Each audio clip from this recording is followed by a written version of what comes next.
Hello and welcome to episode 123 of the Backlot 605 podcast. I am one of your hosts who likes to eat bread and just found out it makes you fat. Did you guys know bread makes you fat?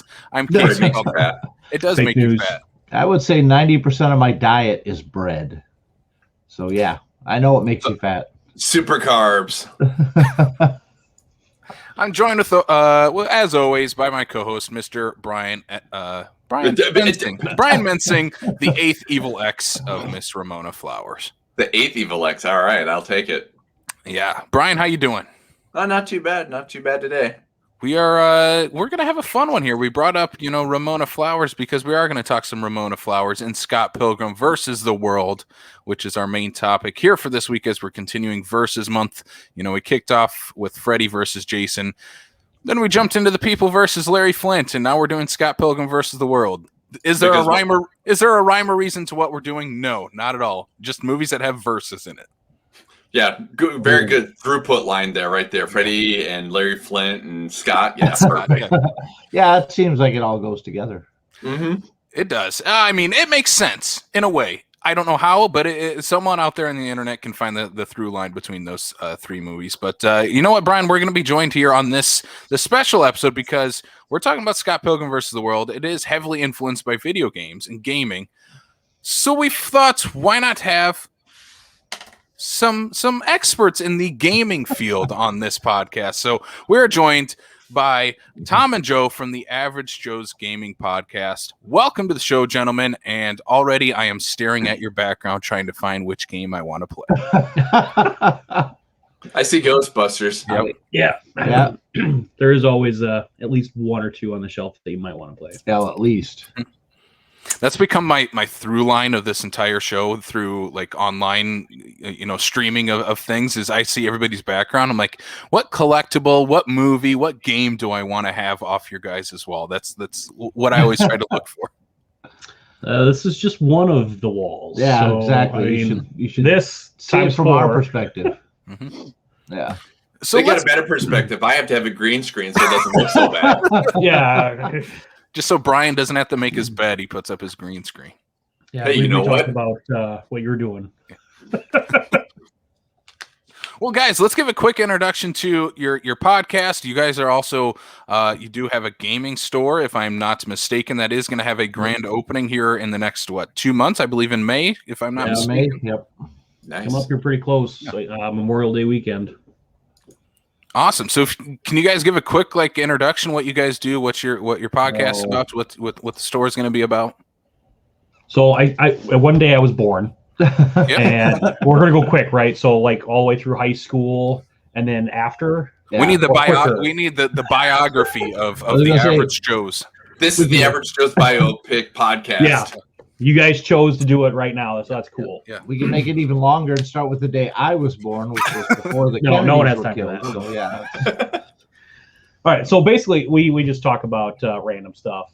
Essentially, that is what it is. The Board idea games. is that we were going to talk about board games. I know that at one point we used to have a theme that we would do. We'd do a top 10 list of some kind, or our favorite game of a certain style.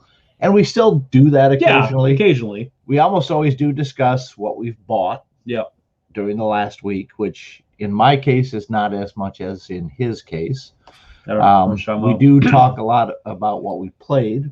And normally we play a lot together. I have a couple of other groups that I play with as well. Yeah, he cheats on me weekly. Yeah, we do. I do. We usually will rate the games that we play. And then it kind of breaks down into, it breaks down. I mean, that's the best. You should have just stopped at breaks down. Yes, it does. No, we usually talk about something game related. Generally, we talk a lot about Funko Pops lately because somebody has become addicted to Funko Pops over here. He is addicted. This just got in the mail 2 days ago. Oh, see, I want to get some of those. I'm looking at the that one. I like the Queen one. You're drooling a little bit. I know. I'm trying not to make that obvious. I actually was looking at the Funko Shop website 2 days ago, and they had Bozo the Clown. And I grew up with one of my favorite stuffed toys, Bozo the Clown. And so I thought, oh, cool. They just put out a Bozo the Clown Funko Pop. And I tried to buy it, but I couldn't remember a password. So I thought, well, when I get home, I'll do it. Yesterday, I checked. The dang thing is sold out. It's like, no, now I have to pay $60 for it, or whatever the hell you have to pay for them when you go on to Amazon or wherever you go to get them. So. Yep. But that's basically how the show works. I mean, we'll get to a point where we just realize, well, we really don't have anything more to talk about this week. Yeah. I mean, we could. We could keep going, yeah. But at that point, we think maybe we're either boring people or causing them to want to come over here and find us. So. Yeah. There's that. But so then we do our we're working on our store right now. Yeah, we do talk a lot about that stuff too. And that is, we're gonna have video games there, we'll have movies there, we'll have board games, obviously the portion of that collection.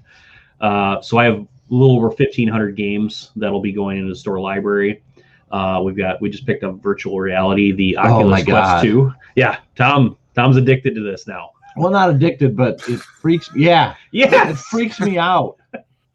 It freaks me out because all of a sudden, I mean, you're looking at just whatever the animation is, and then you push a button and you're in a gun range or you're at a roller coaster or something, and it's just weird. Yep. It's like it's suddenly all there around you, and it's really cool. I've been playing with big screen and just going to different little versions of movie theaters.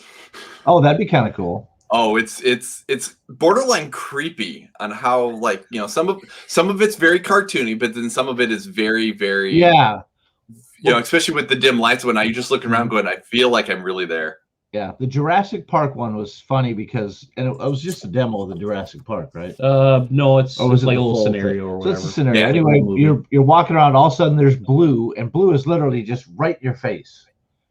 And you're like, and Joe was looking at it, and I could just tell that blue was right there, and he's just backing up. And when I was backing up, that was a T-Rex trying to eat me. Oh, okay, sorry, a T-Rex. In my defense, I wasn't afraid of blue. Going, you're gonna fall over.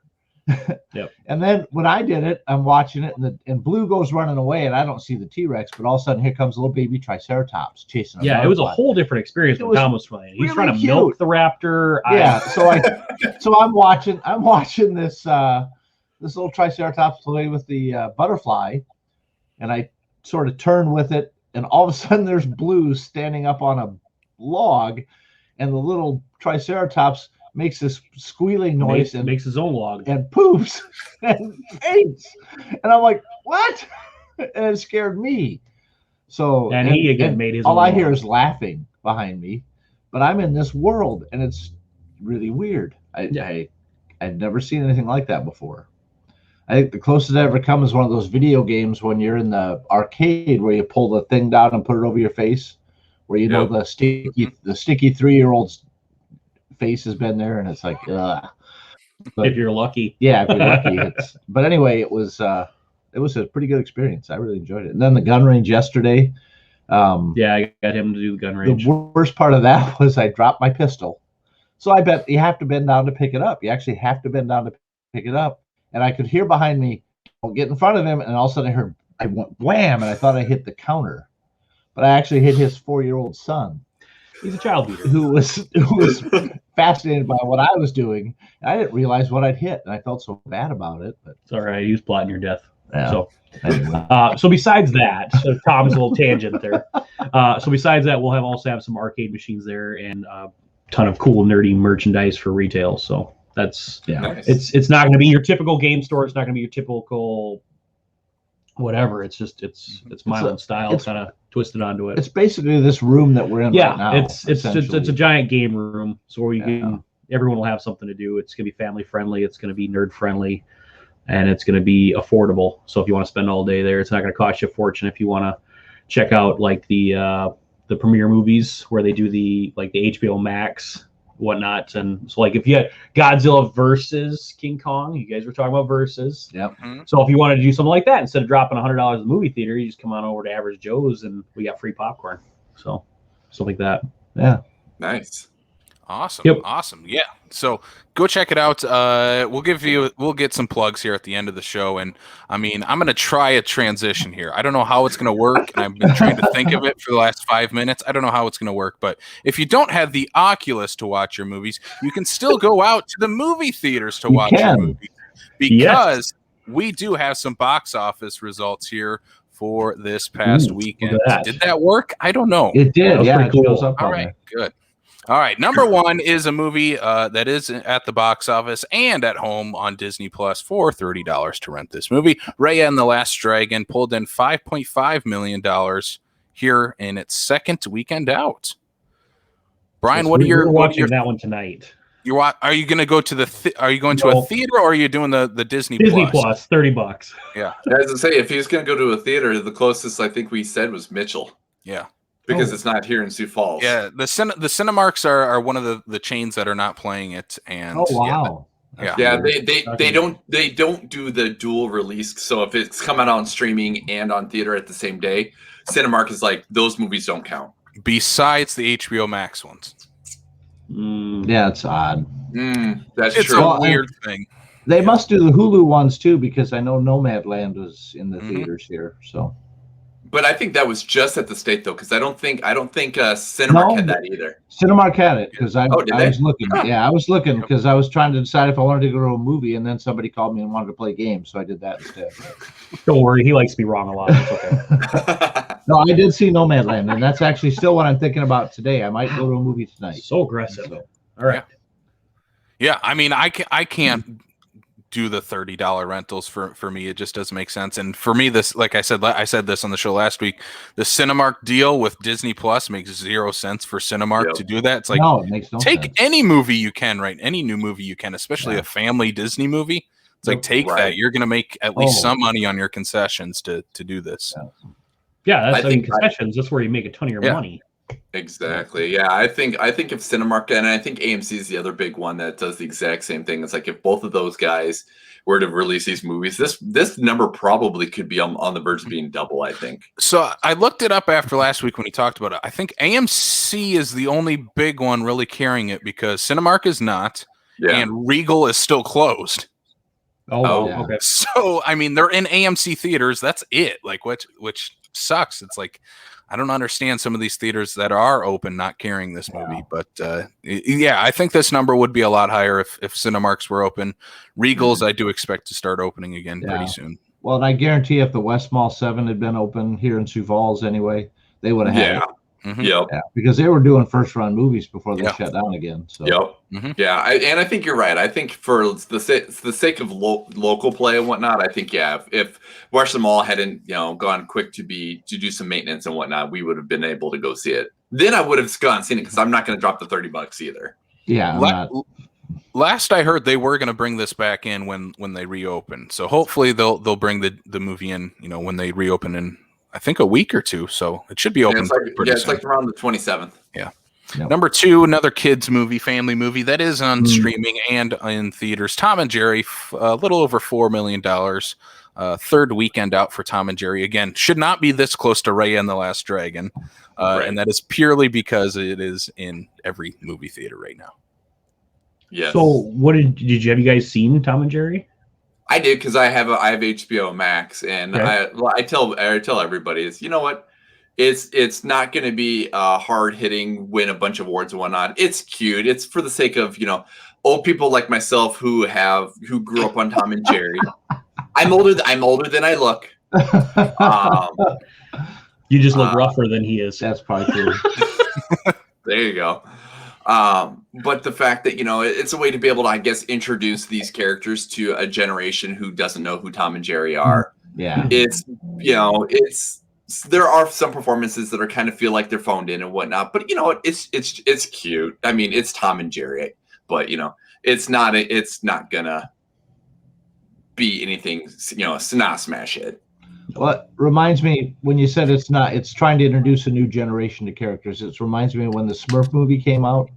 Yeah. And they got Neil Patrick Harris in it because he was hot at the time. Well, he's pretty popular. But he's still hot right now. Yeah, but it's he's married, by the way, just so you know. But anyway, And Tom's jealous. Well, yeah.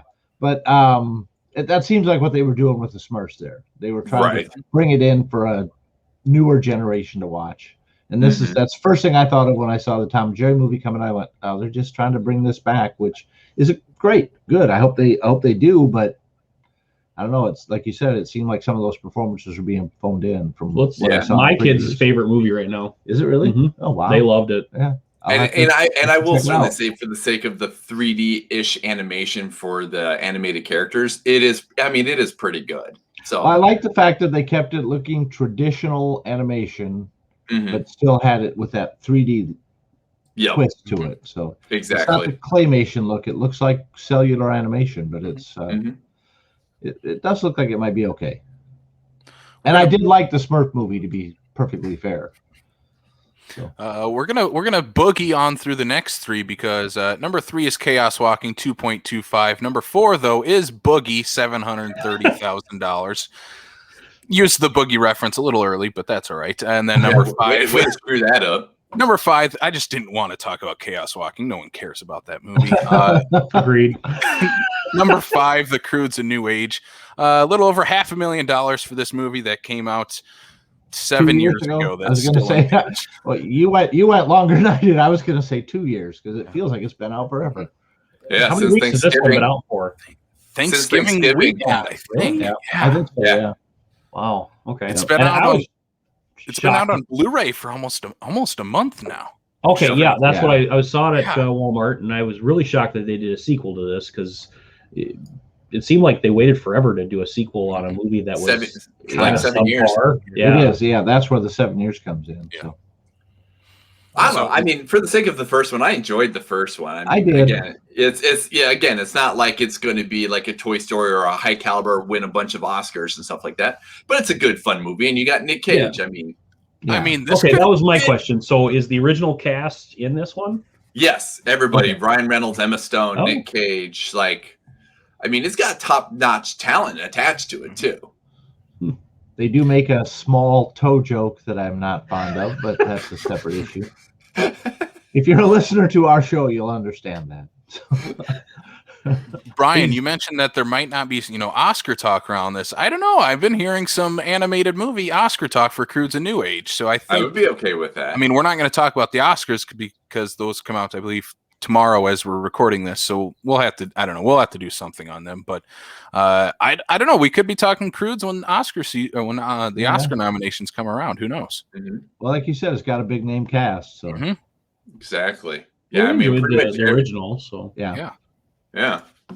All right. Run through the box office really quick here. Number 1, Ray and the Last Dragon. Number 2, Tom and Jerry. Number 3, Chaos Walking. Number 4, Boogie. Number 5, The Croods: A New Age. Yeah. All right, let's move on to the news. Brian, what do we got for this news week that we got here? I guess it depends whether or not we talk good news, bad news, whatever. First thing we what? I think we have some average news this week. There you go. Yeah. There you go. Maybe that's it. Maybe I was subconsciously trying to set you up for the layup there. All right. So first thing we got some midfield is all. Midfield. Yeah, it's all right. Michelle Williams is starring it.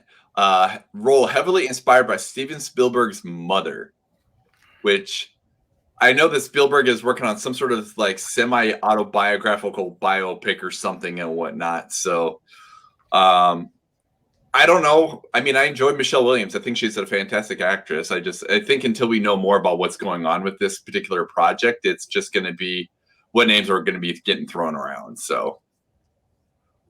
Yeah, I think this sounds interesting at least for Spielberg to kind of do a retrospective maybe on his childhood, and have Michelle Williams, play a version of his mom, I guess is what I've been hearing about this, or a role heavily inspired by his own mom in a movie maybe inspired by his childhood. I think that could be interesting to have Spielberg kind of in this stage of his career look back at it in that respect. Maybe this is, his swan song. This is his final bow type of movie too. This could be, maybe this is the final Spielberg, and he's kind of giving his final bow with a movie about his own upbringing and filmmaking career.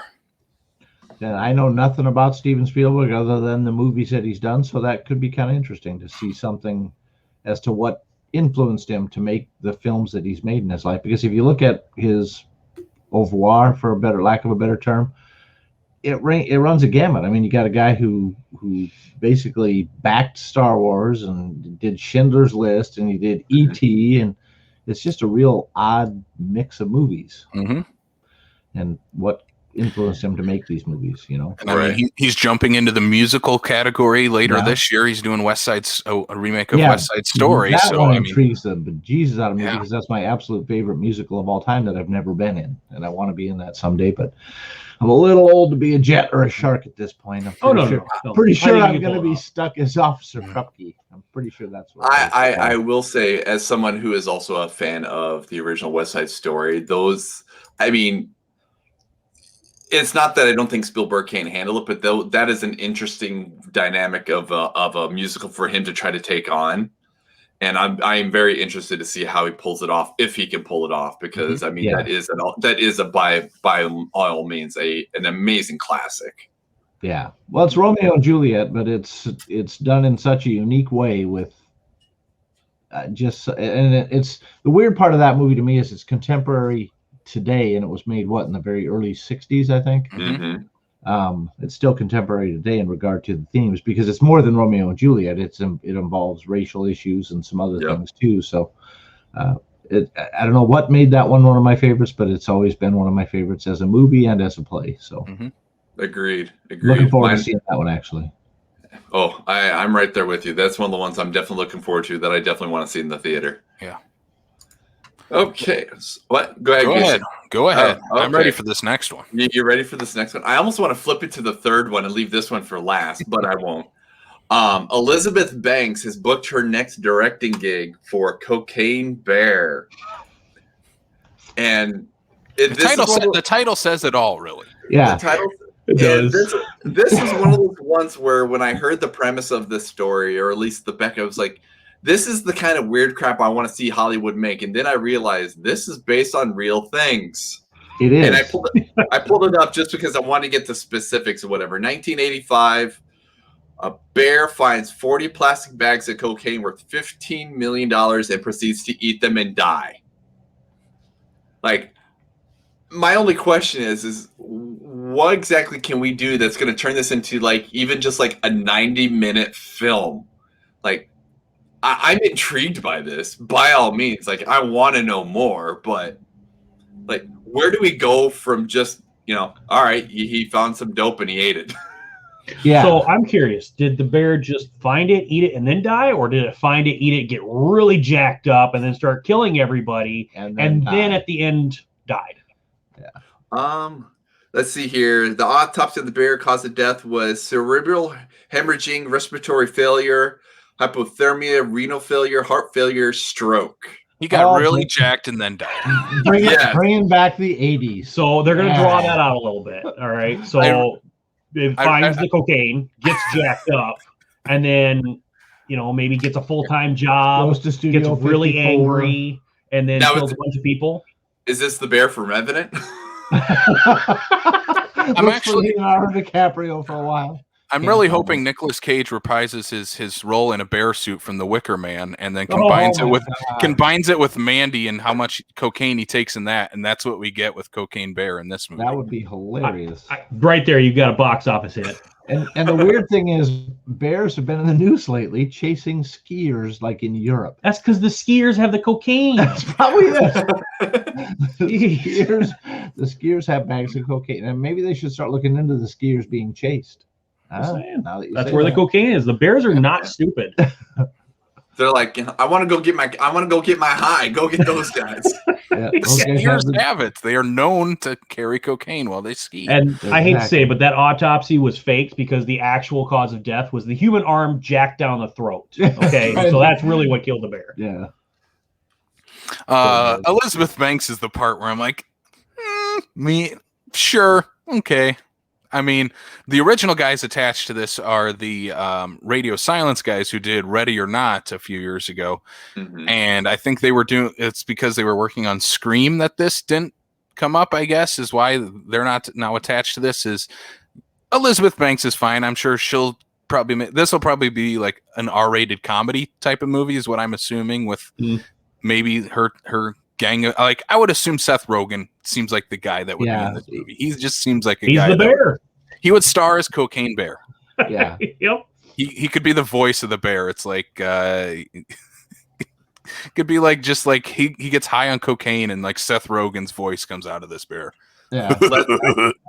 Let's also not forget that this is also going to be produced by Phil Lord and Chris Miller. So so Jonah Hill, Channing Tatum, and Seth Rogen. Yeah, it's that whole crew. Yeah, I think right there. That's what you go with. Mm-hmm. We're gonna get Zach and Miri Part 2. Well, then what you've got is you've got Seth Rogen as Yogi, Jonah Hill as Boo Boo. That's basically what they're doing. We're making Yogi Bear. Yeah. Now I want that Yogi Bear now though. Can't be any worse than the Dan Aykroyd. But they're gonna keep the name Cocaine Bear. Yeah. Just to mess it up a little bit. Right. And then the sequel is Cocaine Bear v Smokey the Bear. There we go. Yeah. Yes. Only Smokey's doing a little different. Yeah. Yeah, Smokey the Bear. Which is also going to be played by Seth Rogen, strangely. Oh, that's weird, yeah. Either that or Kevin Smith. That's a good point. Yeah, there you go. Yeah. That'd be a good one. And Silent Bob is the Ranger. Or not Silent Bob, but Jay. Jay could be. Oh yeah, there you go. Silent Bob is Smokey the Bear, doesn't say anything, and then we'll have Jay being the Ranger, just going completely like he's the one on cocaine. Yeah, exactly. Yep. Hope Hollywood is listening to all these great ideas. Yeah, Right. you gave him solid gold right now. Ooh, I like that. Good transition right there. Solid gold. Yeah. Solid gold. That works. Kevin Branagh set to direct the Bee Gees movie for Paramount. That's another odd choice of director for that kind of movie, in my opinion. You know, I don't know, because the reason why I say that is because like I'm a fan of him. I'm a fan of him as an actor, Me too. and as of more and more that I realize it's stuff that he has directed, I didn't even realize he was a director until many years later, after he's even done work and whatnot. I say, you know what, let the man give, if the guy wants to do a biopic, whatever, let them give him a shot. I mean, like for instance, just some of the other stuff I've seen, whatever, I'm like, you know what, I'll go for it. I'm very intrigued. I am curious though, with it being another musical act, do we go more Rocket Man? Do we go more Bohemian Rhapsody? My only question is, which way are we going to go with the type of biopic are we going to do with the Bee Gees? Mm-hmm. Okay, quick question. This is a little bit off topic, but it ties into what you're saying. What did you like better? Did you like the Rocket Man style, or did you like the Bohemian Rhapsody style better of those two? Rocket Man. I've never actually seen Bohemian Rhapsody because I've heard mixed things about it and whatnot, but I absolutely loved Rocket Man, and I loved the play of using the music and turning it more into a musical. But that's also partly because of the fact that, essentially for the sake of Elton John, his life is a musical, so it makes sense. It makes sense to turn that biopic into more of a musical than a biopic. Well, and in defense of Bohemian Rhapsody, it ends a little darkly when you think about how it ultimately ends. Rocket Man at least had a positive vibe to it. Well, he's still alive. Yeah, exactly. Yeah. Exactly. Can't really kill off the main character when he's still alive. Yeah. Well, they didn't kill him off technically in Bohemian Rhapsody either, but that was sort of leading to that. Yeah, so I mean, it was coming, but he did. Yeah, I don't know. It was weird that those two things came out at the same right around the same time frame. Yeah. But so now I'm interested because this seems like it's a reaction to those two movies that this new one's coming out about the Bee Gees. Well, from what I read in the article was when they did the contracting or whatever for the Bohemian Rhapsody, that they got in on the Bee Gees. Is that correct? That's what it sounded like. Yeah. I think it's just a matter of, because of the success of Bohemian Rhapsody, of Rocket Man and whatnot, because we've got this one's in development. Baz Luhrmann is working on the Elvis biopic. Ooh, that'll be interesting. So it's a matter of, you have The Dirt. That was another biopic, I guess, for lack of a better term. It was Dirt. Yeah. It was. I liked it, but it was. Well, first of all, they got a guy who looked exactly like freaking Tommy Lee to play Tommy Lee. So, oh, he was the best part. That guy. Yeah, that was amazing. But wasn't that Machine Gun Kelly? No, he was. He was Tommy Lee. He was Tommy Lee. Yeah. I'm really excited for the Bee Gees movie, especially that Jimmy Fallon is going to come back to the big screen here in this movie. He has to play Barry Gibb, right? Yeah, I think he does. And who used to do it on Saturday Night Live? Justin Timberlake. Yeah. But didn't they have somebody else that did Robin? They had somebody did Robin Gibbs too. I think. Yeah. Jimmy was Barry Gibb. I think Justin was Robin. Did they ever have the other? Right. No, they never had. Because unfortunately, was he dead by then? By the time they were doing those skits? Because I know. I think we do. I think Andy Samberg can play the other Gibb, and we have those three as the Bee Gees. You know who's underrated is Pete Davidson. I could see him doing something in that. Oh. So basically, what you're saying is we're no longer going to have underrated. that, and it's going to be a Saturday Night Live movie. Yes, could be directed by Kenneth Branagh. Yeah, I would be okay with that. Yeah, I think Branagh's a fun choice for this. He's probably the most serious choice for this movie. You know, we're pitching this SNL movie I would much rather watch. But if I'm going to get a serious Bee Gees movie, that is probably going to be called Staying Alive. Yeah, that's what I was thinking. Kenneth Branagh's the guy. Is Travolta going to be in this one? I don't know. I bet Travolta makes a cameo. He'll make the Mike Myers cameo that was in Bohemian Rhapsody. Still, my favorite opening scene of any movie I've ever seen in my life is the opening of Saturday what the hell is the name of that Saturday movie? Night Fever. Saturday Night Fever, yeah. Just that the way the beat starts, the feet walking with the paint can swinging, it's just like, how do you make a better opening to a movie than that? That was just awesome. Mm-hmm. Now, my question, you said, because that's the same thing that I thought was Staying Alive for a title, but isn't he dead? Who? Isn't one of them dead? Like two of them are dead. Okay, so I mean, like Staying Alive would be kind of. Andy Gibb passed away, and Maurice, I think, died, didn't he? Or did Robin die? One of the two died. I know Barry is alive. Maybe they put it almost Staying Alive. Yeah. I'm just thinking here, spitballing some ideas, because if Staying Alive. Could be too soon. Yeah. I mean, I can't think of you guys might be able to think of another Bee Gees song that would work for this, but Staying Alive seems like the consensus. Like that's the first one that came out of my mind when I was reading the article. I'm like, oh, Staying Alive. Okay, cool. Yeah. So Maurice and Robin are both passed. I thought and Andy died. Andy had drug issues, but Maurice and Robin. Are you outing him right now? I don't think I have to out him. I think that's just sort of well known. He met the cocaine bear, and then that's exactly. Oh, darn cocaine bears! How do you think the cocaine bear died? No, he got into the Bee Gees stash, obviously. Yeah, exactly. The cocaine bear is definitely not staying alive. No. All right, so that's the news for the week. More fun than I thought it was going to be. When I looked at these, I'm like, these are kind of meh stories, but I'm like, we can fan cast all these, and they probably make them even more fun. So what are you guys thinking out there listening, watching the show? Let us know your favorite news article from this week. Which one are you most excited for? I'm gonna assume Cocaine Bear is the consensus winner for everyone, because this Cocaine Bear is the one that just sounds like you can't make this stuff up. Yeah, that sounds like the one where in the trailer they'll be like, based on a true story. Right. No, really, based on a true story. It is. We swear to you. In fact, here's some links to articles. Yeah. Please look at those. It'll say thought it was safe to go in the forest. Cocaine Bear. It'll say based on true story. Go to black. Then come up. No, really. Go black. No, really it is. Yeah. Shows like news pieces from it. It'll go black again, then come up with like links to the articles. This is really true. I swear to you.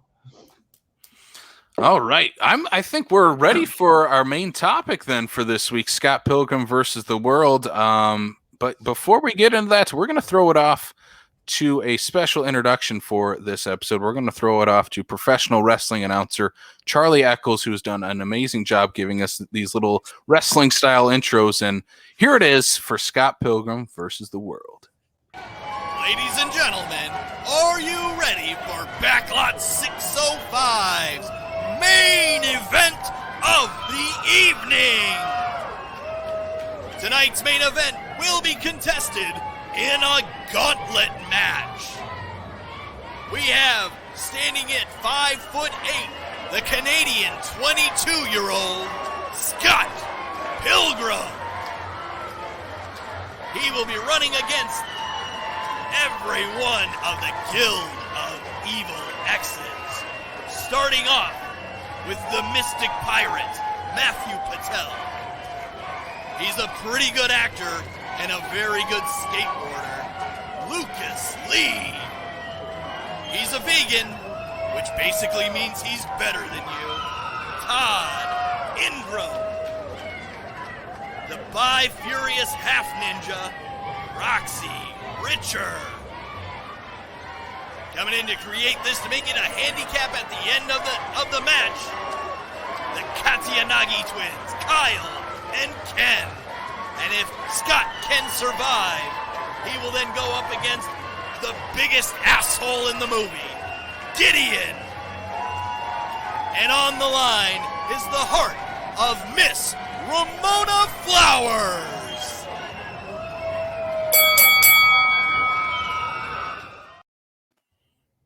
All right, let's throw down Scott Pilgrim versus the World. Thank you again, Charlie Eccles. That was maybe my favorite one he's done so far. And I can just point out, I'm glad the fact that I didn't use that same image for my background, because that would have been awkward. Yeah.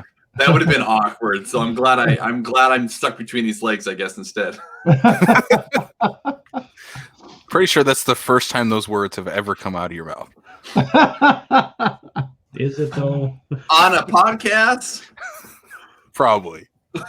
All right, let's jump into this 2010 Scott Pilgrim versus the World, written, directed by Edgar Wright, also co-written by Michael Bacall, based on the comic book series by Brian Lee O'Malley. This stars Michael. Oh my gosh, this is a huge cast. We're going to run through here really quick. Michael Cera, Kieran Culkin, Anna Kendrick, Allison Pill, Aubrey Plaza, Mary Elizabeth Winstead, Jason Schwartzman. We do have Brandon Routh and Chris Evans in this movie, amongst tons of other great people in this movie. So Scott Pilgrim versus the World 2010, a movie that did make our list when we back over a year ago when Brian and myself took place in a top 20 movies of the decade. This was one of our top 20 movies of the decade. I think rightfully so. I love this movie. I think this is one of the best comic book movies ever made. This is one of my favorite movies to just sit back, watch, and just soak it in. Like this one that you just got to soak in every couple of years, or every year if you know that's your fancy too. So what about you guys? Let's throw it off to our guests first. Is Scott Pilgrim versus the World something you guys gravitate towards? Do you guys remember the first time you watched this movie?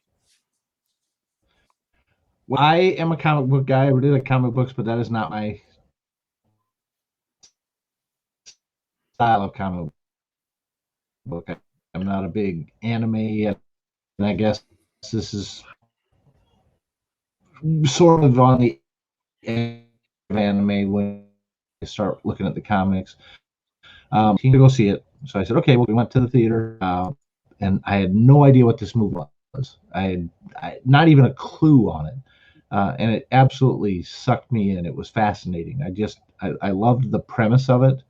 I didn't buy the comics or anything like that, but I did end up buying the movie, so I do have it, and I can watch it pretty much anytime I want now. But just the whole idea of this sort of, and I like Michael Cera. I was a big Michael Cera fan anyway, from Arrested Development and some other things that he'd been in.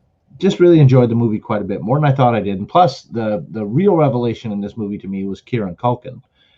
He was absolutely brilliant in this film, and I totally enjoyed the whole experience. I didn't know what to expect. My kid kind of had, I think, is there a video game that it's based on as well? Is there a video game reference? I mean, obviously they play video games in it. But I think that they released a video game. I think it was the same year the movie came out. It must have been, because he knew about the game, and that was how he knew about it. He didn't know about the comic books. I mean, he knew the comic book existed, but he was more on the video game that he was aware of it. So, I just wasn't. I went in having no idea what the dang thing was about, and was absolutely intrigued by the whole thing as I sat and watched it. So I liked it a lot. Mm-hmm. Yeah, I didn't know anything about Scott Pilgrim, and it was one of that I used to be at a time in my life when any kind of new releases came out, I just bought them all, and so that's what I watched, and I saw it, absolutely loved it, loved the cast. I know Chris Evans is a bad guy, but I absolutely loved him in it. And it would have been before Chris Evans was even much of a big deal, I think, too. I thought he was hilarious. Yeah. So I love the cast in it. When you guys were talking about Scott Pilgrim, I was starting to remember that they had released a board game, and it's supposed to come out this year. It's called Scott Pilgrim Miniatures: The World. Yeah. And so and they have a card game that came out in, I think it was like 2017 or something like that. But the miniatures game comes out this year if everything gets released like it's supposed to. But if you're a Scott Pilgrim fan, then there's a miniatures game coming out. And if they're not pre-painted figures, then that might be a game I'm going to end up buying. Yeah. Okay. Well, but it looks cool, and I don't know much about the world of Scott Pilgrim, but I absolutely love the movie, and my kids read the comic books. So. Oh, and I do know that the Funko Pop of the figure that's listed as with the Sex Bomb, I think it's him playing the guitar or playing the bass. That's just worth way more money than I'm willing to spend for a Funko Pop. So. Yeah, so that's next week's acquisition. Yeah. So when you watch the show next week, I'll be holding that. Do you have any of the other Scott Pilgrim ones? I don't. Okay. I actually had no interest in those until I saw they had the Sex Bomb one, and then that would have been fun. Well, with the bass. The whole band. I love the movie. I love how they did just the little effects when they were fighting. It kind of screamed to me like old comic book at some point. So everything about it I just absolutely loved. And I'm not a huge fan of is it Michael? What's his last name? Sarah. Okay, so I'm not a huge fan of him. I don't hate him, but he's not like my favorite actor either. So watching a whole movie that just revolves around him and loving it is just it works. He's a good actor. So how about you guys? Well, I would certainly say for myself is the fact that I rewatched this even just this morning here to prep for this.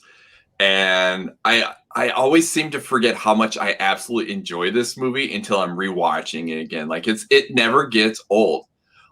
It's a great combination of like you said, I mean, in terms of when this movie was made, how much untapped talent, a mixture of known talent and still up and coming talent. The mix of the video games and the comic book aspect of it. It is so much fun. You bring up Chris Evans. One thing I did want to make mention here is, he made this this came out the same year as Losers did, and then the next year is when he did Captain America. So within 2 years, he made 3 comic book movies. Yeah. But no, I mean, it's just everything about it. I mean, it is beautifully cast. I mean, every single person, even if you didn't know who they were then and who they became, who they are now, they just fit it. I mean, I'm in agreement. Like for me, Michael Cera is kind of a give or take depending on what he's in. Yeah. But it's like Scott Pilgrim was like written. Like I can't picture anybody else but Michael Cera playing Scott Pilgrim. Nope, there's nobody else who could play that role. Any one of these roles, I don't think I could picture any single person, whether it be a small role, big role, whatever the case is, to be anybody than who was in this film. Yeah. And it just dawned on me, by the way, that the picture in here background is Sex Bomb, isn't it? Yeah. Yes. Yeah. I didn't put 2 and 2 together, and that's just me. He's just hanging out on the front of the stage. Yeah. Brian's front row. Brian's one of the biggest fans of Sex Bomb. Stalker fan. Alison Pill crushes it. I mean, come on, she is so good. Did they actually do some touring after the movie was made? Man, I wish they would. That would be awesome. awesome. Very cool. Except you got to realize too, they're all actual actors too. So I mean, and I'd forgotten Aubrey Plaza was in that. It was before Park and Recs, I think. That she did that. Yep. And that's the biggest thing rewatching this movie 11 years later is that everyone in this movie became someone. It is insane because I think at this point Michael Cera is probably the most well known out of the main cast. He was what sold the movie, I think, because Superbad was right after or right before this, and he was pretty big in. He was one of the more popular characters in the TV show that I mentioned that I can't think of the name of right now. Yeah, that one. Arrested Development. There you go. Thank you. Arrested Development. So I guess is the reason why he was cast is because Edgar loved Arrested Development. And he's this guy should be Scott in my movie that I'm making. And I do also appreciate the fact that, you get somebody who basically is the epitome of Scott Pilgrim as the comic book character who legit can actually play the guitar. Yeah. The bass. Yeah. Well, he plays both. I'm just saying is that he plays guitar. Yeah, It's not like he's an actor pretending to play. Oh, right. He's an actor who can play. Well, I believe everybody in that band was able to play the instrument they played. Yeah, so. exactly. Yeah. The first time I watched this was when like I was getting into comic book movies, was like right after the Avengers came out in like 2012. And I fell in love with this movie right away. It was one of those couple movies that I have in my list of like the first time I watched it, it like changed it felt like it changed everything for me, because it was one of those movies I watched and I was like, wait, this is what you can do with a movie?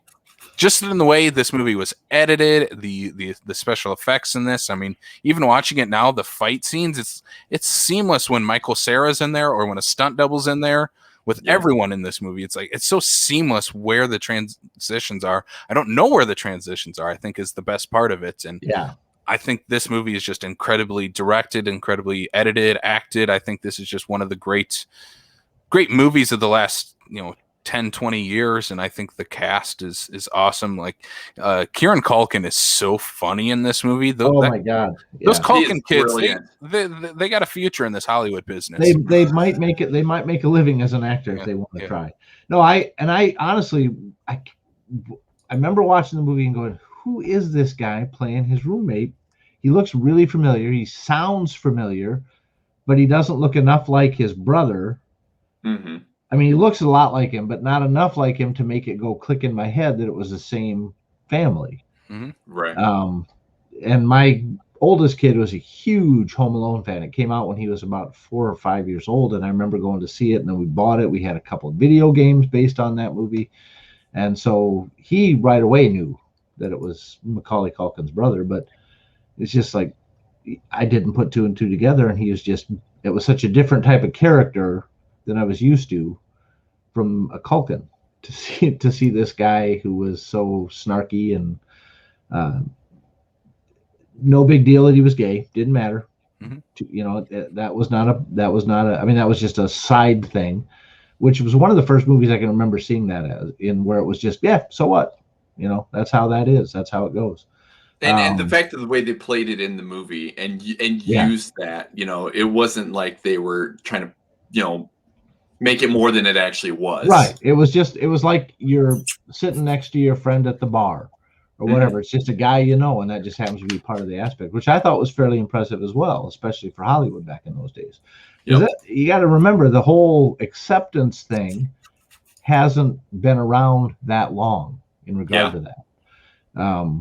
It's kind of like when you think about how long Facebook has been around. When did the movie come out for Facebook? It came out 4 years after 2010. That. Yep. Yeah, and it was like literally, I think 2 years. It was 2 years after Facebook hit the national stream, and I remember going to see that, and it was the same type of deal where, wait, I'd never heard of Facebook before, and here's this movie based on it, and it's just amazing how much change has happened in the last even 5 years. So, right. And that one seemed to be a leader in that regard, in regard to acceptance of things. Just who cares, And funny you bring up, The Social Network, because the star of that, Jesse Eisenberg, I always compare to Michael Cera. They have a very similar demeanor. They do. Yeah. But if you put Jesse Eisenberg in this movie and Scott Pilgrim, it's not the same. He's a totally different character. He's more sarcastic, a little swarmy in that way. Yeah. Michael Cera is just this kind of meek, not sure of himself, has zero confidence in himself. Like that's just how he portrays Scott. I don't think Jesse would have portrayed, or anyone would have portrayed him the same way Michael Cera did. And I think Michael Cera I think this is my favorite Michael Cera role that he's ever had. I think he's just great in this. He's perfect for this movie. Yeah. I mean, for a lot of people in this, I'm like, this is my favorite performance of any of them. Like Mary Elizabeth Winstead, this is like, whenever I see her pop up in anything, I'm like, oh, look, it's Ramona Flowers. Yeah. Yep. Like that's all I think of with her. And Alison Pill too. I'm like, oh, it's Kim from Scott Pilgrim vs. the World. Yeah. Well, and this is before Anna Kendrick really started breaking out into her own as well. I find amusement in the fact that we have post-Superman Brandon Routh and pre-Captain Marvel Allison Brie on stage performing punk rock music. Yeah. He still has those Superman powers, so we just find out that Superman was a vegan all this time. True. I will say, for the sake of that whole aspect of it, those are probably two of the best cameos of that entire movie. Oh, we'll get to that part. That's my favorite sequence of this entire movie is Brandon Routh with the vegan police. I think that's yes. Oh God! And the fact that the vegan police have their own Funko Pop says something. I did not know that. Thank you so much. Come on, man. You're feeding He's a the recovering addiction. You're addict. feeding the addiction over here. I don't. Trust me, it's one of those ones that if I would have gotten in ahead of time, like you said, is the fact that if I would have gotten in, start picking them up right away, I probably would have gone. But after that point, I'm like, I'm too far gone. I can't even start now. Yeah, Mhm. no, that's kind of the deal with some of these for me too. So, but no, like I say, that movie, I had no idea going into it what to expect, and turned out to be one of those movies where as soon as it was available on DVD, I ended up buying it. So, yeah, and of course that was partly based on my kids wanting me to get it so they can watch it again and again and again. But oh, twist my arm. yeah, okay, sure, I'll buy that movie for you. not Scott Pilgrim versus the World. No, please. Let's jump into this movie because I do want to. There's some things like that I actually want to get your guys' like reactions to on how this movie ends. And I mean, the last question I do want to ask is who Scott should have ended up with is the question I want to end on. But before we get into that, let's jump into the Evil X's. Let's jump into, I mean, we haven't talked about Knives Chow yet. I think we should start right there with Knives and Scott opening this movie together. Scott, a 22-year-old who shares a bed with his roommates, is dating a 17-year-old Knives Chow in this movie. Yeah. Little weird, and I think everyone points that out in this movie. It's very apparent. Everybody thinks it's weird. Scott is dating a high schooler, but they also have some great chemistry with each other, and are as many people say in this movie, a cute couple.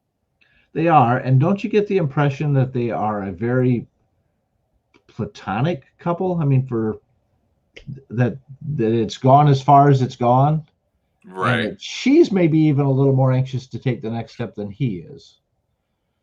He's just kind of comfortable. Yeah, he's comfortable. He's like, I got a girlfriend. I'm the kind of guy who maybe never would have a girlfriend. I never had a girlfriend in high school, but now I have a girlfriend in high school. You get where I'm going with that. It's just I liked that aspect of it, that they were friends. And that she was maybe a little anxious to go beyond that zone. And he was just like, oh, no, I'm comfortable with the way things are.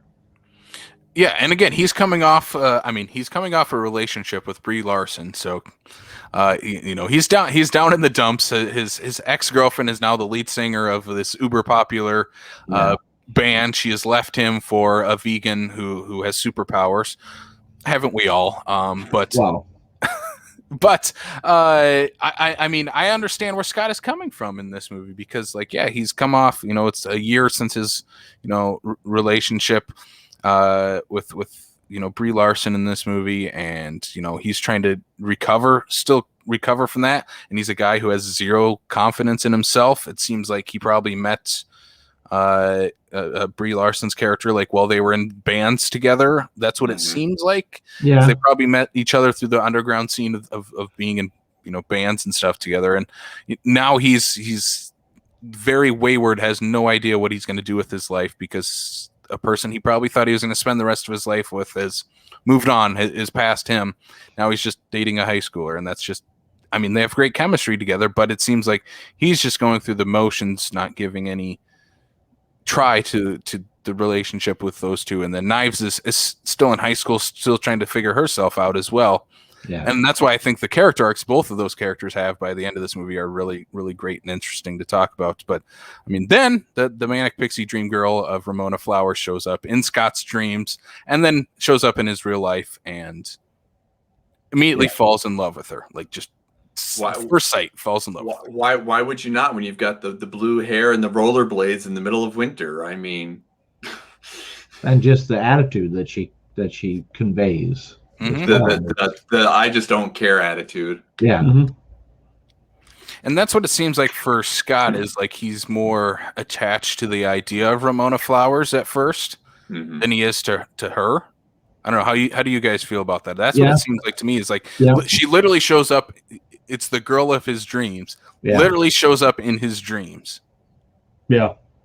Yeah, I think it's he's definitely attached to the excitement of who she is before even she realized who she is. Mm-hmm.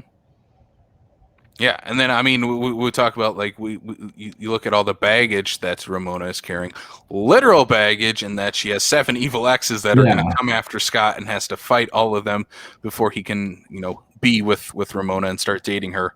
I love the introduction of the evil exes where he just gets an email, blah blah blah, boring, delete. Yeah. And then when Matthew Patel shows up and he's like, "Well, didn't you get my email?" It's like, "Well, I skimmed it."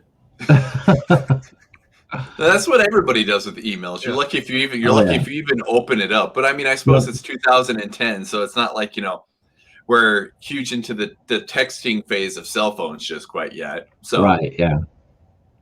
I think that it'd be text. It'd be cell phones, yeah. Mm-hmm. Yeah, I was gonna say, I think if that movie was made today, the original interaction would be a whole lot different than what it was then. Yeah. Probably a Facebook Messenger or something like that. There'd be a Facebook group of Ramona Flowers. Yeah, exactly. There you go. 7 people in it. I tried to slide into your DMs, but you didn't respond. So group, yeah. Group created by Gideon Graves. Yeah, there it is. It was a good time to take a drink of water right there. Yep. I was kind of hoping. I always try to get Brian to do a spit take on one of these. I'll get him one of these times. You will. Hopefully not. I don't want to buy a new keyboard. Yeah, that's a good point. But I do love like this movie is pretty grounded. And it does have the comic book style until the evil exes show up and they literally just start fighting like it is a video game where we get literally the 2 face off and get verses. Yeah. Like I just love the style of this movie. It's so stylized. I just love how Edgar Wright blends video games, movies, and comic books all into this Frankenstein monster of this beautiful movie. Oh, yeah. And I do think for the sake of the relationship with Knives and the beginning of showing all that kind of gives us the illusion of what we're going to get out of the evil exes because of like the video game aspect of it, of his idea of like trying to win and get to the end and whatnot, like especially when they're doing the duel. So then to move into the whole Matthew Patel and whatnot, I think it was a very good transition for that. And I mean, video games are a huge part of his life. He flirts with using video game references, which probably not the way to pick up a girl. Yeah, maybe it's his kind of girl he wants to pick up. There's girl video game nerds. I'm just saying. Mm-hmm. Yeah, I mean, Knives is one that was interested in his story. Yeah. Mm-hmm. Ramona did not care. She was not as intrigued. Yes. Yeah. Those are the ones you try harder for, though. Right. Yeah. And I think that's partially what it is. He wanted to keep going after. He's like, oh, that was a stupid first introduction. I'm going to keep trying to go after this little girl of my dreams. And he does. I mean, he defeats Matthew Patel, and then we move on to the great Chris Evans, skateboarder turned action movie star. Yeah. Lucas Lee. Chris Evans is beautifully casted for that particular bit. The stuntman work. The real stuntman work and then the stuntman's taking over his work in the scene or whatever was just I loved it. That was fairly hilarious. But, also, there's like 8 stunt guys that are trying to take out Scott. That was really, really well done. That Chris Evans and I think, like you said, he was right at the edge of becoming a thing. He was. I think he had done. Because what did he do before he did Captain America? He did some other. Well, there was not another teen movie. Well, he did. I mean, just before this, to kind of getting into the action stuff. I mean, he did Losers the same year he did this one here. I want to say Cellular. I think was like in 2008, where I think Cellular is when he started breaking out of like that teen rom-com, like not another teen movie kind of aspect, and getting more into the action aspect of it. I think this is literally like where that break is starting to happen. Yeah. Mm-hmm. Well, it turned him into an action star essentially. I liked Not Another Teen Movie. I thought he was hilarious in it. Yeah. Oh, that whole movie. That's back when you made spoof movies, when it was just spoofing one thing, and they did that one thing well. Yeah. Instead of doing all these spoof movies where they try to cram like 19 things into it. Yeah, those are ridiculous. Not Another Teen Movie knew exactly what it was spoofing, and it casted it well for it. Like him playing that, playing Freddie Prinze Jr. Yeah, the Freddie Prinze Jr. type of role was beautiful. Mm-hmm. Yeah, God, that is a great movie, and that's what he feels like he's channeling in this. Like he knows what movie he's in, like he did there, and he just like. Basically is the same character as like if that character from Not Another Teen Movie was also a skateboarder turned an actor. Like that's just this character in this movie. Yeah. I love the fight between him and the Scott Pilgrim versus all the stuntman. Like I said, that's where the editing comes in. Where I'm like, well, where does Michael Cera end and where does his stunt double come in? Because I don't know where it is. It's just incredible editing, incredible use of special effects in this movie too. I was watching a little bit of they did a cast read during this last year for this movie, and they said like they made a joke of no blinking during this cast read of this Zoom meeting because no one blinks in this movie. And Edgar Wright, he's like, oh yeah, I'm sorry about that. If I would have known 10 years ago you could just digitally remove eyelids, I wouldn't have had you guys hold your guys' eyes open for that long. Like of all the special effects you did in this movie, you didn't know you could remove eyelids. But that might have been. I mean, you figure most of the special effects that he was doing for this movie though was emphasizing a person's movement, but it was never emphasizing a person themselves. Like everybody else was in full on, makeup or whatever the case is, but nobody was ever digitally modified. They were just modifying movements and sound and stuff like that around them. So, this is like the early, probably the most CGI thing that Edgar Wright had done at the time that he probably didn't know what he was getting into other than just telling the CGI guys, this is what I want. Yeah. And that technology of being able to either de-age or digitally remove eyelids might not have existed in the form it does now back then either. So, because again, that's another thing that's changed in the last 10 or 11 years that we don't realize how much it's changed. When you look at some of the effects of de-aging compared to what they've done now, like with, it's amazing. Yeah. I think if we just surgically remove your eyelids. Well, I have been de-aged already. Yeah, by the program on his laptop. So. Oh, okay. You're smoothing out the curves on there. Oh yeah. So, adding a little fullness to my cheeks, a little fullness to my gut here. So. Wow. Yeah. I got a six-pack. Getting a little more young Sam Jackson from Captain Marvel. Yeah, there you go. Yeah, exactly. That. You turning black? No. Oh, okay. Actually, I just watched Coming to America this past weekend. They do some de-aging in that is actually really good. Like Eddie looks like 80s Eddie Murphy. Yeah. Yes. Oh, wow. But I think part of that is probably because since they had the original Coming to America, they probably had an easy way to be able to stitching some of that, whereas opposed to like The Irishman, maybe not so. I don't know, but you have a Robert De Niro from that age. You could have taken some Taxi Driver De Niro and put him in that. Maybe. Yeah. I mean, that's what they did with Michael Douglas and Ant-Man, which Edgar Wright was supposed to direct. They took some footage of younger Michael Douglas, and that's how they made him look a little younger. But anyway, back to this movie, I guess. I still want to see Edgar Wright's Ant-Man. That's the movie that never got made, and I just want to see it. Right. Mine is Kevin Smith's Batman. So. Oh. Yeah. Ben Affleck be Batman in that? Huh? Would Ben Affleck be Batman? Possibly. Because I'm okay with that. Yeah. I still wonder what the Tim Burton directed, Kevin Smith written, and Nick Cage starring Superman would have been like. Have you watched? Been really interesting. I know we're way off on a tangent. Have you guys watched the documentary on that? No, I have not. The Death of Superman Lives. What happened? I'll have to check that one out. I think it's on Tubi for free right now. It's a great, it's like a 2-hour-long documentary about Kevin Smith's Tim Burton's Superman movie, and Nick Cage is in it. Burton's in it. It's incredible. I'll check that out. I'll have to check it out. Yeah. Yeah, it's awesome. By the way, that's an insight as to what our show does. It goes off on tangents, just so you know. You do a very good job of getting it back to the we have a show topic. We do. Oh. Yeah. Speaking of Superman movies, Brandon Routh is in this movie, who also did play Superman. I mean, that is pretty much right where we're at. Number 3, the Brandon Routh shows up with his vegan superpowers. This is my favorite portion of this movie. I love every. Oh God, yeah. Brandon Routh is so good in this scene, in these scenes here. One of the biggest reasons why I love Brandon Routh in this as this particular X is because he's just coming off of Superman.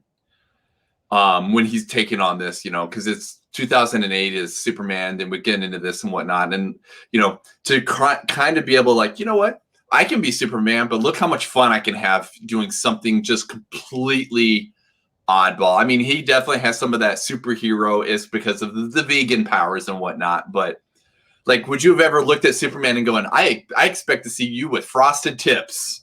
Kinda, yeah. This is a few years after I think Superman was actually 06. Are you sure? Yeah. Yes, it is. But I mean, like, that's what you think. Superman Returns, right? Superman Returns, yes. So here's my question: what did he return from? Because I mean, that was a different actor. So, well, it was supposed to be a bad horse riding accident. His Superman was a direct sequel to Richard Donner's Superman 2. It was supposed to be like 3 and 4 were like retconned. Oh, okay. Sure. And now he's Adam. Yeah. Yeah, exactly. So, well, he has Superman again. He got to play Superman in the Crisis on Infinite Earth. So you got to play his own version. Oh, I didn't know that. He got to play Superman as well. Cool. I prefer him as Adam. I like him. I think he's more funny, more down to earth. Oh, he's. I think when he got to be, that's when, and I think this is a testament to that. Is that he did Superman? Everybody kind of expected the serious aspect of Superman. He gets into Scott Pilgrim and says, "You know what? I can pull off the serious, funny, like that weird in between."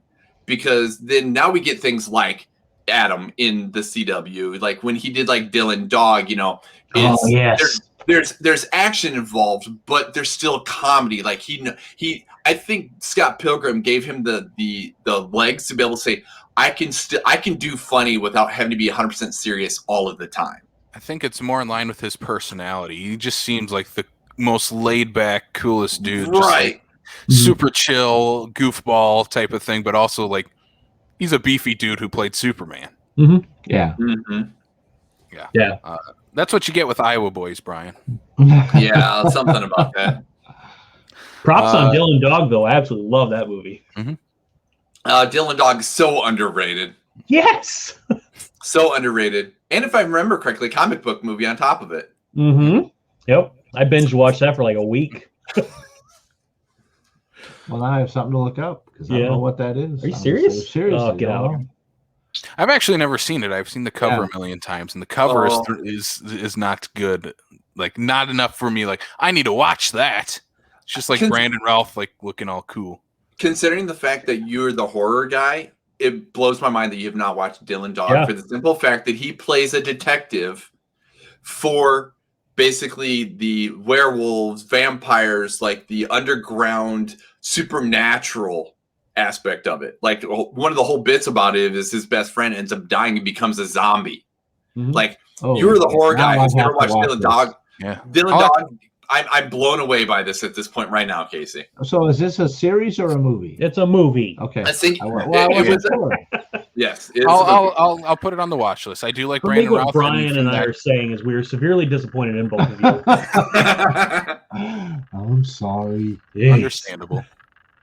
Okay, so back to Scott Pilgrim. Yeah. Back to Scott Pilgrim versus the World. Let's drink some half and half coffee because the vegan police show up here.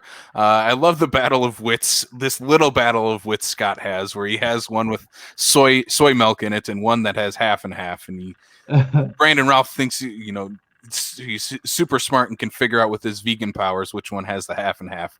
Drinks it. The vegan police just show up out of nowhere.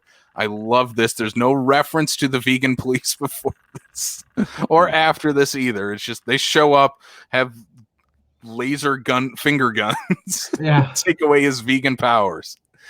Incredible. Please bring up who we get to have play the vegan police. Thomas Jane is one of them, so we get a Punisher here in one of these. Thomas Jane and Clifton Collins Jr. Like, I remember watching this movie for the very first time, and this is post Punisher. I don't even remember off the top of my head where I would know Clifton Collins Jr. off the top of my head prior to this, but I knew of him. But for them to come breaking through the door and just show up, and like you said, it's the one scene they're in. They're never referenced before. They're never referenced afterwards. You're just like, that is the beautiful, like, you get a hold of a couple guys that people will know and recognize, be like, I just need you for a half a day for this one scene. Please show up. And the fact we've got Thomas Jane, a.k.a. the Punisher, being the guy bringing down the gauntlet for the vegan police and taking the powers from Superman, I think is just brilliant. And again, a guy that is super funny, super underrated too is Thomas Jane. And I love the reaction, like in slow motion behind Scott, you just see the two guys just high-fiving each other. Yeah. Running away. Yes. The comedy in this movie is just totally my style. I love this comedy in this movie. This is definitely one of those ones where I think Edgar Wright is just like, you know what, we are going to have fun on this film. Mm-hmm. You know, I don't think anybody took themselves seriously other than the fact they knew they had to get the movie made. And then one thing I do want to touch on is all the fight scenes. They're very, very different to each fight scene because, when we get Matthew Patel, that's pretty much a straight Scott versus Matthew Patel. Yep.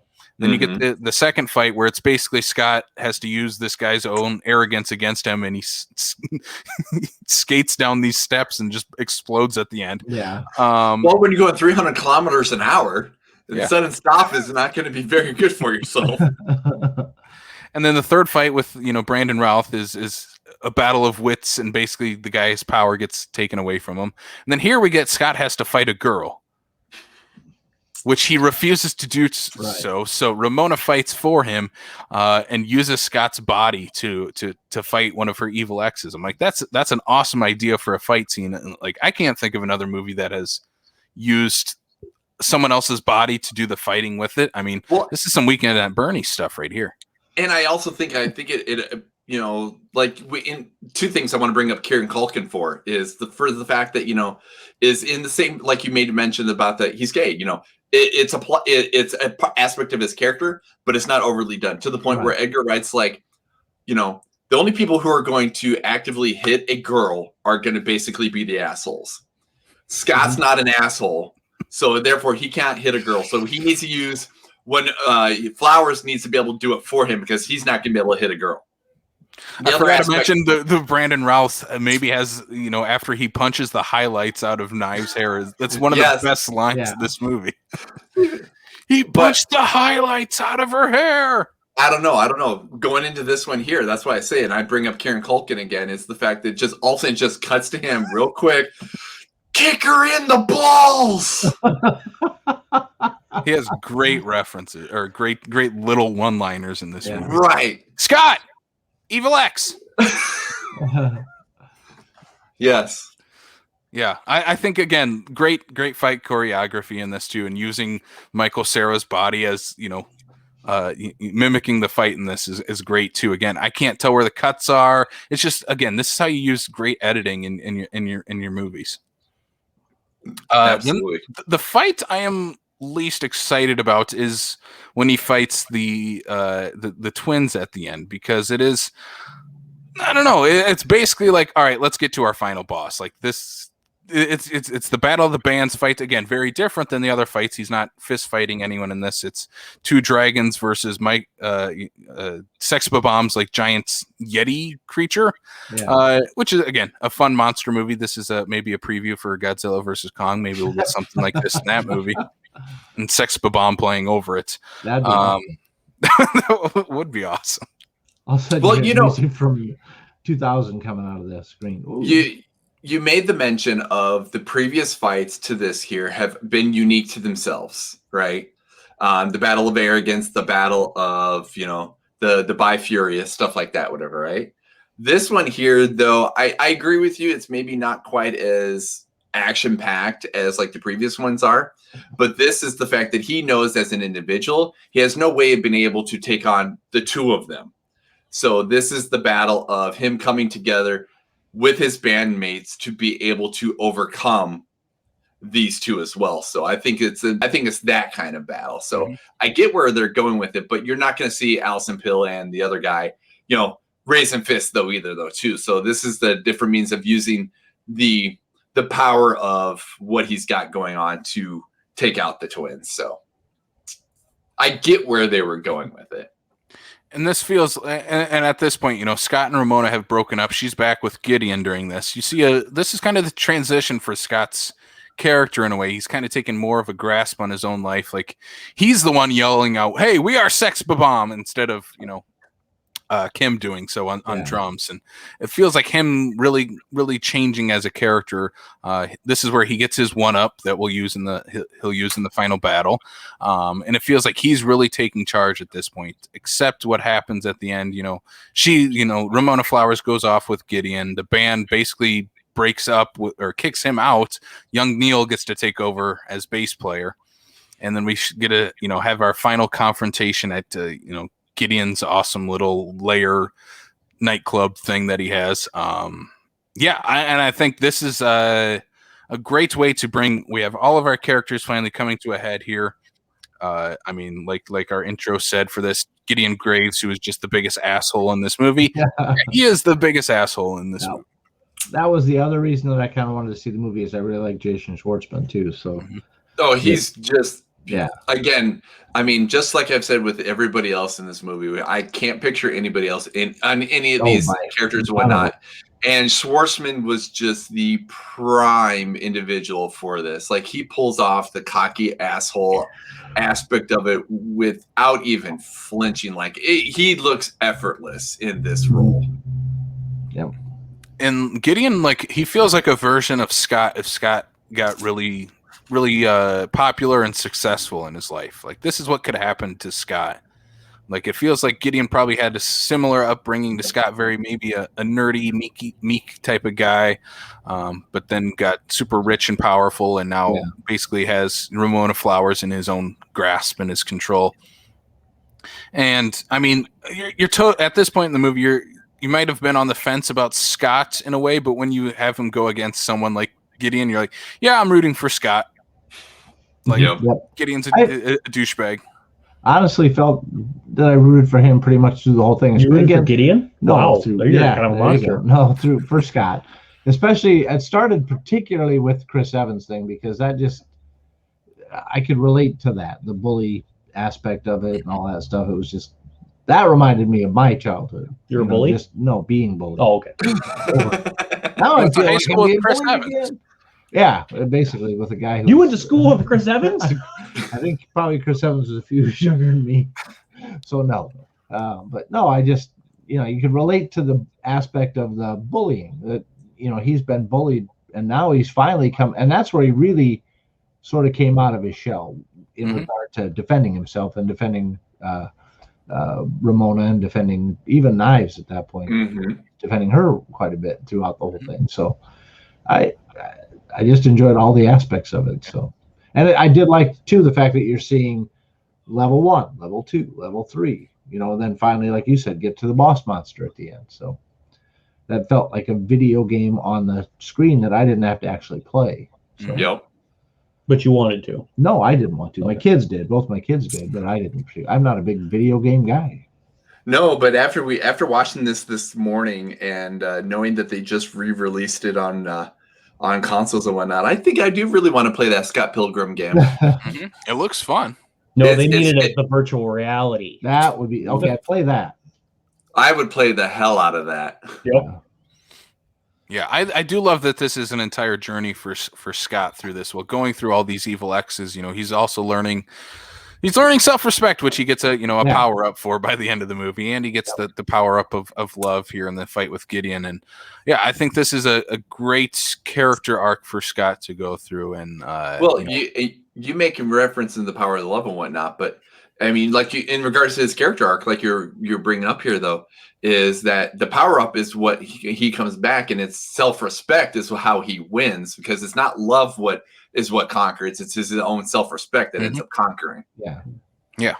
And I think that's just an awesome message to have in a movie. Right? I don't think we get that enough. Is just like this movie is really about Scott learning to respect himself first and foremost, and then like before you can get into a relationship, you got to be able to love yourself and respect yourself first. Yep. And I feel like that's something all young people go through, especially like at that age for Scott. He's 22-year-old, probably has no idea what he's going to do with his life, and now goes through that awesome character arc. And I mean, again, the question I'll ask at the end is who he should have, should he have gone through the door with Ramona? That's the big question in this movie. But before we get into that, the final fight here is awesome.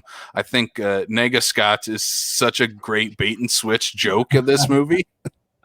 Is that he needs to have this awesome, like, after he, defeats Gideon, the big boss, it's like, no, there's actually another one you need to fight yourself with Nega Scott. It just turns out they're really like each other and want to go for brunch next week.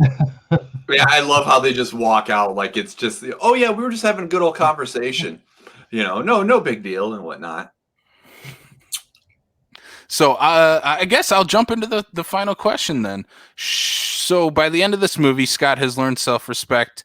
Ramona, he's defeated all the evil exes. Knives has shown that she still has feelings for Scott and wants to be with Scott. And I mean, they have great banter at the end of this too, very flirtatious banter between Scott and Knives. And Ramona's like, yeah, my journey's just starting right now. Like I can get past all of my exes, all my past, and kind of try to move forward here. You and Knives should be together. And Knives tells him, basically, I'm too cool for you, but you should also go be with Ramona. Do you think Scott made the right choice? Yes, I do. I mean, I look at it is that she realized that even though she's like, I'm too cool for you, I think she's just realized that she and him are in two different places. His heart isn't with her and whatnot. They're really good friends, and that she would want him to be happy as opposed to being in a place where he doesn't want to be. And I think it's just a matter of her basically saying, you know what, I get it. And, they especially during that very last fight scene and whatnot, they all figured out where their place was and everything. And that she's basically saying, go, that's where you need to be, not with me here right now. My thought initially was he finally realized that she's a high school girl. And that too. And I don't mean that in a creepy way, because like I say, my take on their relationship was it was very platonic. That throughout the whole thing, he knew she was a high school girl, and that this was sort of a safe place to be. But now he can actually get into a relationship with somebody because he does have that self-respect, like you said. So I think he made the right choice. I think he just needs to play the solo game for a while. No, I just need a one-player game. Nope. He's just realizing that how much work women really are, and he's just going to go off on his own path for a while and just release a solo album just as Scott Pilgrim. Man, my mind went to places. I know it did. Wow. Okay. Yeah, I do think in terms of this movie, there a couple things is that Scott learns self-respect. He's a completely different person by the end of this movie, and I think Ramona is too, and Knives. I think all three have gone through a transformation throughout this movie, and I think Knives sums it up perfectly when she says to him too, like, it's a joke that I'm too good for you or I'm too cool for you. Yeah. Mm-hmm. But it's like, she has a different path she's about to go on. She's still in high school. It is a safe place. She has a different future to look forward to. And I think that's a great message for people kind of going from like high school, like what's your path after high school? Like, this is what this movie feels like. You might be on a wayward path, but eventually you'll find your way. And this feels like Scott finally finding his way. And it's him and Ramona going through that door to wherever life may lead those two together. And I think it's a great origin story for those two and their relationship. And I mean, in an ideal world, do they stay together? Hopefully. I mean, that's what everybody wants by the end of this movie, and maybe Knives, goes on her own path too, and finds someone else. Maybe her and young Neil actually start a relationship. Maybe, I don't know. He's by this point now. He's no longer just young Neil. He's just Neil. Yeah, that's true. And speaking of that, I actually do love the fact that they referenced that just before that end fight sequence is the fact that he's come to the realization that they're better off without him as the player, and that they're better off with Neil as their bass player. Mm-hmm. Yeah, and I mean he pretty much rights his wrongs of all of his past. I mean, he gives, he apologizes to Kim, which seems like something he never did before. Mm-hmm. So I think again, this is a great movie, a fun movie, but also I think has a nice message to give people like out there of life and finding your own path type of thing too. So yeah, very much. Yeah. The other thing go ahead. I was just going to say, I think with any great movie, as a watcher, you invest into those characters, and as those characters are developing and changing through the movie, you in a sense kind of are as yourself. By the end of the movie, you feel like you've evolved with those characters. Right. I was going to say too, it's one thing I appreciate about this is because of the retro style aspect of the comic book interaction, the video game interaction, is that this essentially, it holds up even 11 years later. I think even 10 years later down the road, because even for the sake of, for the most part, for the sake of the technology aspect of it, that was of its time, the cell phones, the computer and stuff like that.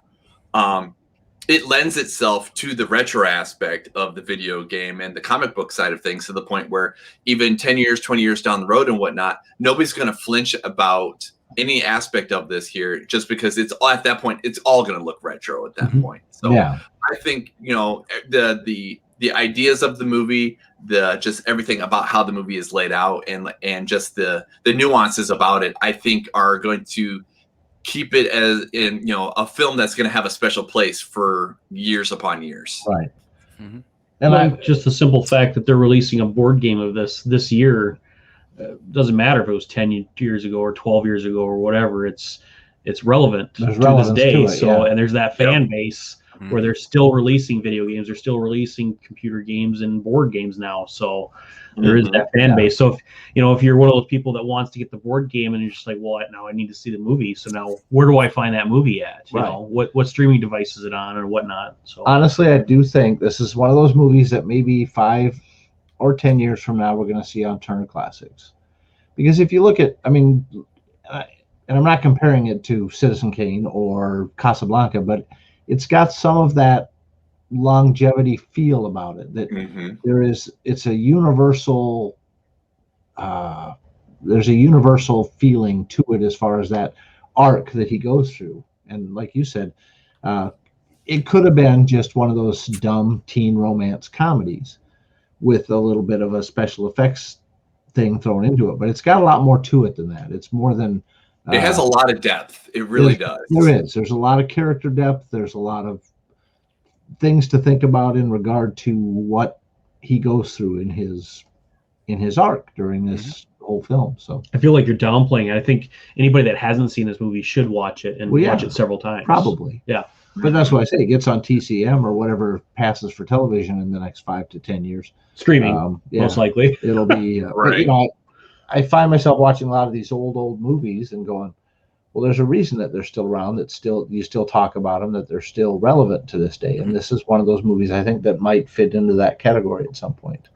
And I think with how crazy popular comic book movies and television are right now, like that's the go-to thing. I think this one is still going to hang around of like, okay, you watch the Avengers movies or you like WandaVision, but have you seen Scott Pilgrim versus the World? Right. And there's a difference between those two types of comic books too. You have the independent short run comic book compared to the Avengers, which has been around since the the 60s. That's, I think you can produce those differently, you can promote those differently, you can it's not a typical comic book movie. It is based on a comic, but it's what's the one with Tom Hanks and Paul Newman where he's a gangster? Road to Perdition. Yeah. Road to Perdition. It's another one where if you didn't know it was a comic book movie, it wouldn't matter. I would honestly tell you until we started doing this podcast, I didn't even know that was a thing. I did not realize it was a comic book. It was a graphic novel, but still, it's basically a comic book. Sin City's same way. Sin City, to me, I did not realize until after the movie that it was a comic book at one point. I just enjoyed the style of Sin City. And that's the same thing with Scott Pilgrim. 300 was also a comic book. I never knew that. I thought it was just based on the historical facts of the Spartans. I'm actually getting ready for my 300 debut. So that's why you have the 6-pack now. He edited it. So I have the 6-pack, but it's just under a cooler. We've got you spray painted, so you're good to go. Yeah, there you go. But I think Scott Pilgrim's going to go down as literally probably one of the first classics of the 2000s. Legitimately. I am totally in that boat too. I'm right with you. I think it is one of those like that 2010 on, like this is, or even from 2000 to like now, like this is one of those types of movies where it's like, that's one of the defining movies of that generation. And I'm going to kind of wrap it up into our last two things here. I'm going to go through the box office for this movie when it first came out. So we're going to jump back to August 13th through the 15th, 2010. This movie opened at number 5 with $10 million. It was just behind the number 1 movie, which was The Expendables, which opened at $34 million. Eat, Pray, Love also opened this weekend, 23, and The Other Guys and Inception were right above it at 3 and 4. So big movie weekend here in 2010. The Expendables, The Other Guys, Inception, and Scott Pilgrim all in one weekend. That would be one of those things where it's like, considering what movies and the stars attached to those movies at that time, you can't argue that Scott Pilgrim actually is swung for the fences, and that 5th is not so bad considering what it was up against. Oh yeah, no. I mean, you got Expendables, which is basically all the retro action heroes coming back for the first time. You're Julia going Roberts. That. Yeah, it's wow. Julia Roberts, Leonardo DiCaprio. What was number 4?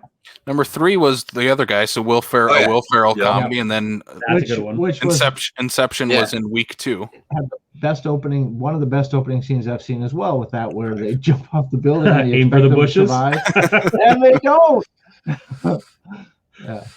All right. Last question that I do have before we wrap this up is, if you are going to book a double feature with Scott Pilgrim versus the World, what's the movie you are going to pair with Scott Pilgrim? So I have mine. I'm going to stick in the same comic book realm. I'm going to go like with those type of indie comic books. Also has that superhero type of feel. I mean, Edgar Wright is one of my favorite directors. But another one of my favorite directors is Matthew Vaughn, and he did Kick-Ass. So I would pair Kick-Ass with Scott Pilgrim versus the World. That was actually where my direction was going. That's exactly where I was going with that. It would have been Kick-Ass. Yep. Mm-hmm. You got to choose a different one, though. Well, fine. Actually, the other one I thought about right away was Sin City. That was actually another one, just because of the stylistic aspects of it. If you're going, I mean, you can go with the superhero thing was good, but the stylistic thing, I like I just like the style of the Sin City movie. Oh, so what he's saying, Casey, is your idea was good, but his was great, because that was actually my very first thought was Kick-Ass.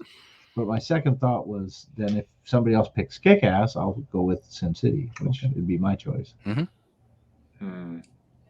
Brian, what are you thinking?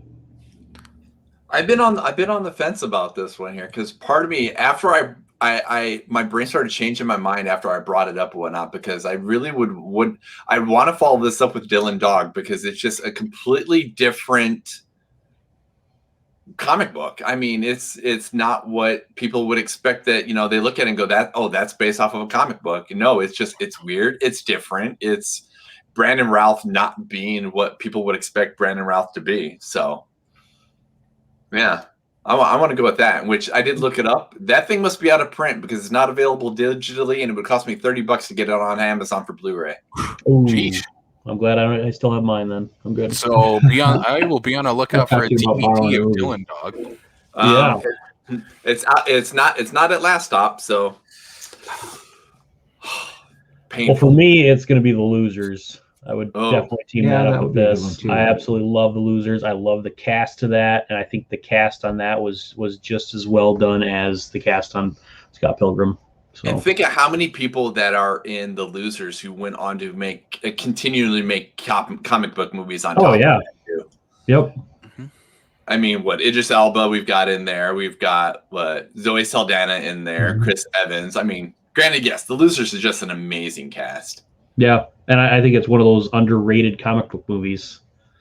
Because Again, usually probably one of those ones nobody knows that it's a comic book movie. Well, and if you talk to people that are comic book movie fans and you mention The Losers, you instantly just kind of get this like, come on, really? The Losers? Yeah, The Losers. That's what I'm talking about.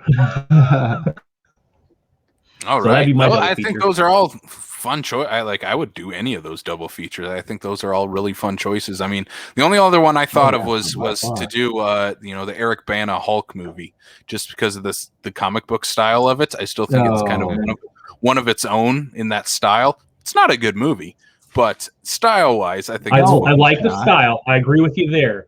The casting completely wrong. Oh my God, that was... I think I'd watch 300 or Sin City first. There we go. Oh, by far, I would too. Yeah, but the comic book aspect, I mean, yeah, it's okay. I like having a weird Nick Nolte growl throughout that entire movie. It's fun.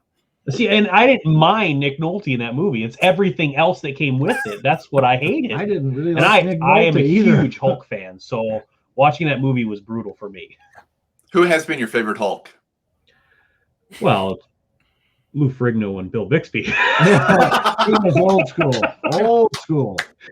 But if I got to choose a current day one, it's Mark Ruffalo, because I think he's closer to Bill Bixby pulling off the persona.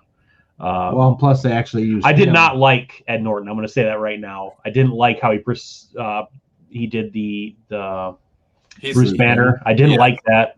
It was more Ed Norton than Bruce Banner, and I really didn't like Eric Bana. So I like him as an actor, but I did not like him as Bruce Banner. So the only Bruce Banner that I've actually been able to get behind besides Bill Bixby was Mark Ruffalo. Yeah, he's. And then you've always got to keep Lou Ferrigno as the voice of the Hulk. I mean, it just works. Yep. So, yeah, a little old school there, but that's what I grew up with, and I thought they knocked. If they would have had the technology that they have now, oh man, that would have been the best. Well, then you might not have had Lou Ferrigno though. No, you would. Hulk. You would have had Bill Bixby. You would have. You'd have had Bill Bixby playing. You always have Lou Ferrigno, okay? Then you'd have had to have him playing Bruce Banner. All right. Well, I would like to see Lou Ferrigno try to pull off a Bruce Banner. That would have been.